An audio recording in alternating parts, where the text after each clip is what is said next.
evening, ladies and gentlemen, and welcome back to Game 2 of our fun little breakfast, lunch, and dinner, whatever time of day it is and whatever time zone we're in today. Random King of the Hill, and with me today on the line is Mr. Keltos. Mr. Keltos, how are you doing today, sir? Perfect. Holy shit, I started my copywriter, but I just threw my arms around. Oh, anyway. You're just like wildly gesticulating there. I'm just going to say, go. Ready, sir. So today, once again, if you, I'm sure everybody saw the first game, but so the first game, Choco was just here talking with me. We got to see Spirit and Keltos play it out. And now Choco is going to play Spirit on a different map. I let them just figure that out themselves. I don't care. They can play whatever they want. And so Keltos, tell I got to say, we loved your build order, and how did that work out for you? What was your opinion of it? I thought that was actually kind of cool.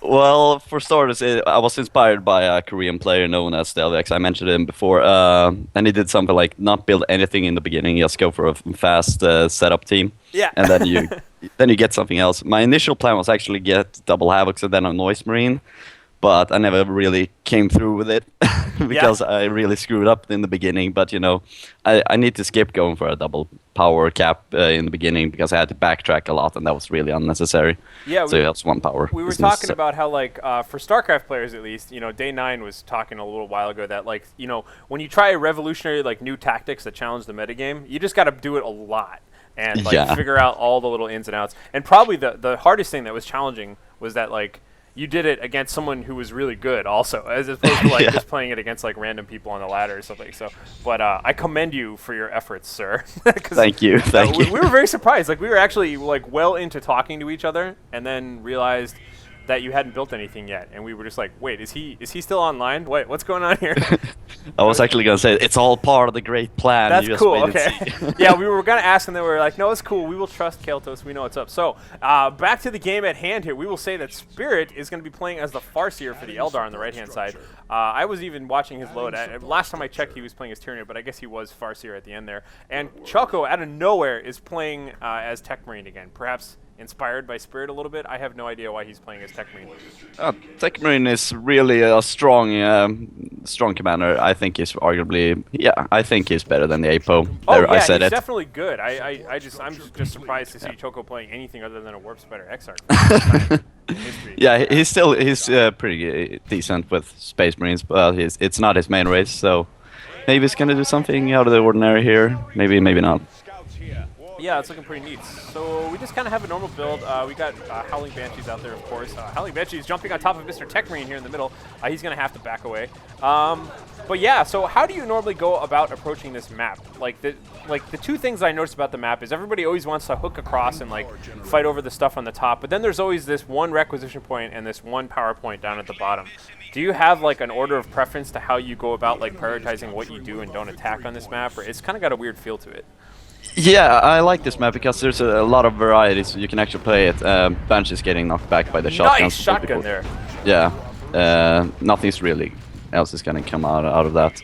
But yeah, you can actually place a secondary generator farm down at the bottom, and you know if he decides to actually hit the generator farm, he leaves his the top space wide open for captures and harassment on his actual power on the top side. So it's really cool map because it offers just a lot of what am I supposed to say, utility, or the way you can approach the map, sort of ish. You can approach it a lot of different ways. Makes sense to me. Yeah. So we have our Shuriken team now setting up right in front of these Tactical Marines. They are hopefully going to get out of there just in time before they get suppressed. Oh, they get a little bit, but they're fine. Yeah. Farseer goes, all the way home. Yeah, I totally missed whatever she was doing over there, but apparently she got beat up by some scouts as well as other things. I think she managed to decap the requisition point, that's all. Oh, yeah, I see that now. That's beautiful, actually. That's a good one to get. Choco is still sporting his pink armor. I notice he always has his bright pink Warp Spiders, so I guess he's got that on Space Marines, too. You got it on everything. I have a black and white Harlequin theme for every single race if I play them. I don't know. Do you have a particular favorite theme? Yeah, actually, it's metallic bluish something. I usually use that on special occasions. Nice. Only on special occasions, though. So what times are? So it's. Oh wait, no, I know the answer to this question. It's. Let's think. It's. Adding power generator. 4, 5. So it's like 5 p.m. your time. No, it's Where are you? half past 2, actually. Half past 2. I wasn't even close. I wasn't even remotely close. Okay, never mind. Oh wait, you're in Sweden now. That's GMT 1 or GMT +1?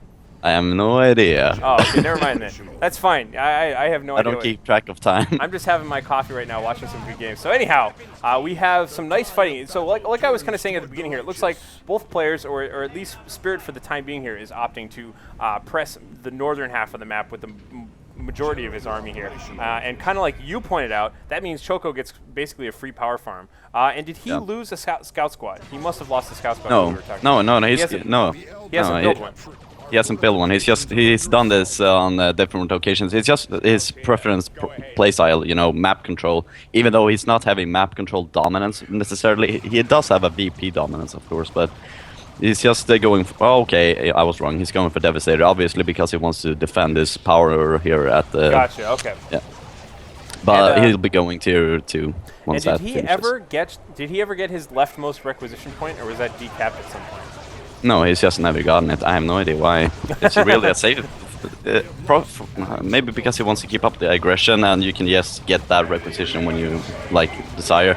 Oh, those tacticals are in a really bad spot as well. Getting a little bit wrecked there. He retreated right as they howled. Nice little cover there, though, with the high explosive shot from the scouts, so I like that. Lucky, though, he didn't lose any models on the tacticals. They're running through the entire Eldar army. Yeah, I know. They kind of came. I think they were trying to flank whoever was messing around with his requisition point up there. But this is looking pretty bleak here. We do have the Devastators out in the field right now. It looks like, a nice little flank, though, by the Farseer. Quickly puts an end to any sort of suppression there.